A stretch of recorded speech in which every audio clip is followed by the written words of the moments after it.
चलो मैं आपको एक बात बताती हूँ, अगर आप सुबह को 2 घंटे पढ़ोगे और दिन में 8 घंटे पढ़ोगे ना, तो वो दोनों चीज़ इक्वल हो जाएंगी। तो अगर आप सुबह की पढ़ाई को ज़्यादा पढ़ोगे और अच्छे से ध्यान देके पढ़ोगे तो वो ज़्यादा बेनिफिशियल होगी रात की पढ़ाई से, इसलिए सुबह पढ़ा करो।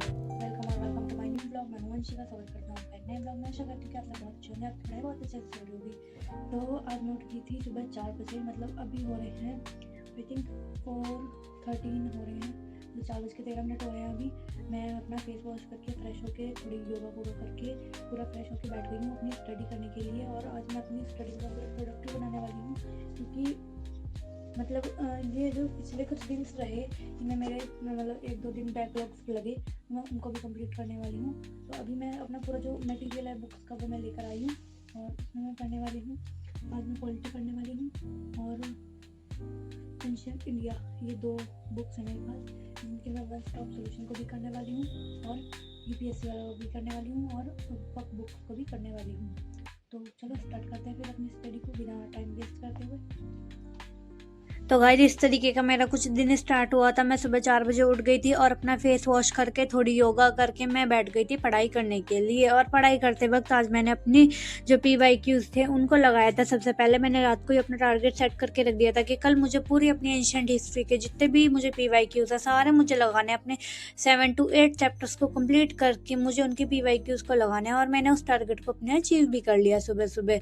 और यही रहता है कि अगर हम सुबह सुबह पढ़ाई करते हैं तो बहुत अच्छे से हमें समझ भी आता है और हमारा टाइम भी बहुत ज़्यादा यूटिलाइज हो जाता है। जो हमारा 8 घंटे का काम है वो 2 घंटे में कंप्लीट हो जाता है। तो डेट्स वाई कि सुबह की पढ़ाई बहुत ज़्यादा प्रोडक्टिव होती है।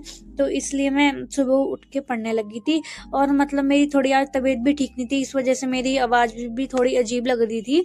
जब मैं अपना इंट्रो दे रही थी तो मुझे थोड़ा अजीब लग रहा था वीडियो बनाते वक्त। 2-3 दिन से तो मुझे ऐसे ही हो रहा था, मतलब मैं वीडियो बनाने जा रही थी तो मेरी आवाज़ अजीब हो रही थी, तो इसलिए मैं बना ही नहीं पा रही थी। लेकिन मैंने आज सोचा कि मैं आज बनाऊंगी, तो मैंने फिर अब बनाई।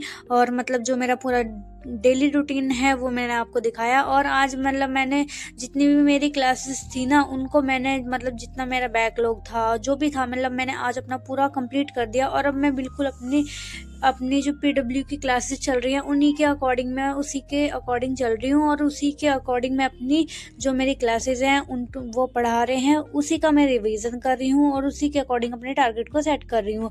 अभी मेरा दिन का ये रहता है कि मैं सुबह उसी को रिवाइज करूँ या फिर उसी के PYQs लूँ जिसकी मेरी प्रीवियस क्लास हुई हो।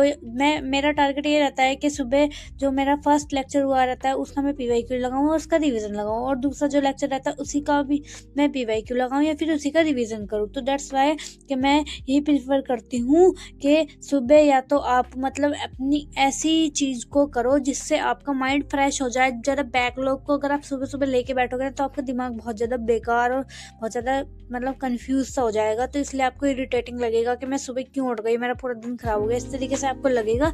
तो जो आपको अच्छा लगे वो आप करो।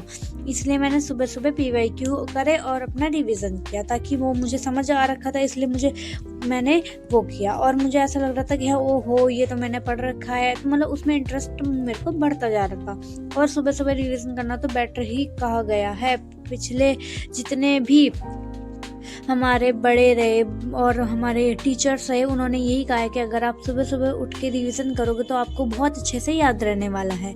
तो मैंने वो किया और उसके बाद पूरे दिन में मतलब जो मुझे करना था अपना टारगेट वो मैंने सेट किया। मेरा ये रहता है कि मैं सुबह अपना रिवीजन कर लूँ और उसके बाद जो मेरा पूरा दिन होता है उसमें मैं अपनी जितनी भी पढ़ाई एक्स्ट्रा वो कर लूँ। उसके बाद मैं नहा धो के हो चुकी थी तैयार और मैंने थोड़ा सा किया था स्किन केयर में मैं ज़्यादा कुछ नहीं लगाती, बस मैं एक मॉइस्चराइजर लगाती हूँ और बिंदी, लिपस्टिक और जो सिंदूर वगैरह जो भी एक मैरिड लाइफ में होता है वही करती हूँ। और उसके बाद नहा धो के तैयार होने के बाद आज मेरा मतलब मैं आज थोड़ा जल्दी उठी थी तो इस वजह से मैं थोड़ा जल्दी नहा ली थी। और अपना नहाने के बाद मैंने सब अपना जो काम था खाना बनाना, झाड़ू पोछा करना, वो सब मैंने कर लिया था। उसके बाद मैंने बनाया था ब्रेकफास्ट में मैंने बनाया था आज अपने आलू वाले ब्रेड सैंडविच और वो बहुत ज़्यादा टेस्टी हो रहे थे। टेस्टी मेरा जो भी मैं बनाती हूँ वो टेस्टी लगता है मेरे को, क्योंकि भूख के टाइम पे जो भी खाओ वो टेस्टी लगेगा आपको। उसके बाद मैं दोबारा पढ़ने के लिए बैठ गई थी और जितना भी मुझे मतलब मैंने पढ़ाई कर ली थी, रिवीजन की जो पीवाईक्यूज लगा लिया था वो मैंने कर लिया था। तो मैंने आज वो वाला एक्स्ट्रा टॉपिक किया था जो मुझे आज लेक्चर में सर पढ़ाने वाले थे, मैंने उसको आज पढ़ा था। तो मुझे ना बहुत अच्छा ही लग रहा था कि बस यूपीएससी मैंने ही क्लियर करना है।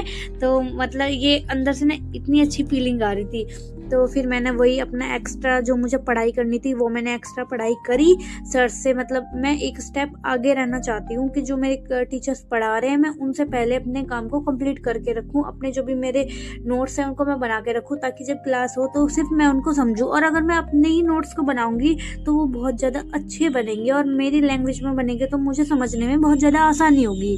तो इसीलिए मैंने अपने नोट्स बनाए और नोट्स बनाते वक्त मैंने एक एक बात का ध्यान रखा, एक एक पॉइंट को लिखा और बुक में से मैं पढ़ती गई और कॉपी में अपने नोट्स को नोट डाउन करती गई। और यही ट्रिक मेरे को जब मेरे 10th के बोर्ड एग्जाम्स चल रहे थे, मेरे को एक टीचर ने बताई थी कि अगर आप किसी भी बुक को पढ़ो तो उसके साइड में एक कॉपी रखो, चाहे वो रफ हो चाहे फेयर हो, और जो भी आप जितना भी पढ़ो उसको उसमें नोट डाउन करते रहो। एक एक पॉइंट को लिखो, एक एक पॉइंट को, छोटे से छोटे पॉइंट को लिखो, और उसी से आपको वही पॉइंट जब आप अपने एग्ज़ाम टाइम में पढ़ने जाओगे तो आपको ये लगेगा, ओह वाओ, ये पॉइंट तो मैंने पढ़ रखे हैं, और उसको रिवाइज करने में आपको बहुत ज़्यादा आसानी होगी।